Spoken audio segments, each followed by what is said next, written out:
أنا ليا واحد صاحبي كان خاطب جارتهم اللي في كلية الطب، ومن يومين كده سمعنا أنا وصحابي إنه ساب خطيبته، فكلمناه ينزل يقعد معانا على القهوة.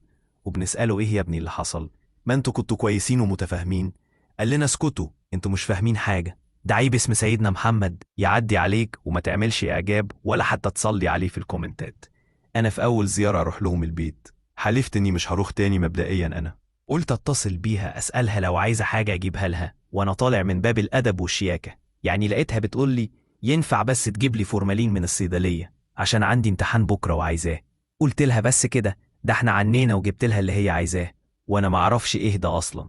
ولما طلعت لهم البيت لقيتها مستنياني وبتقول لي جيت في وقتك. المشكله انها دخلت جابت علبه صغيره كده، ولقيتها جايه تقعد جنبي عشان تفتحها.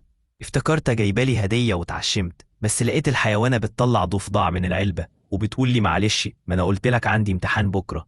طبعا انا لقيتها تقعد هي والضفدع قاعدة رومانسية، فسبتهم لوحدهم وقلت لها انا ورايا مشوار ورحت ماشي.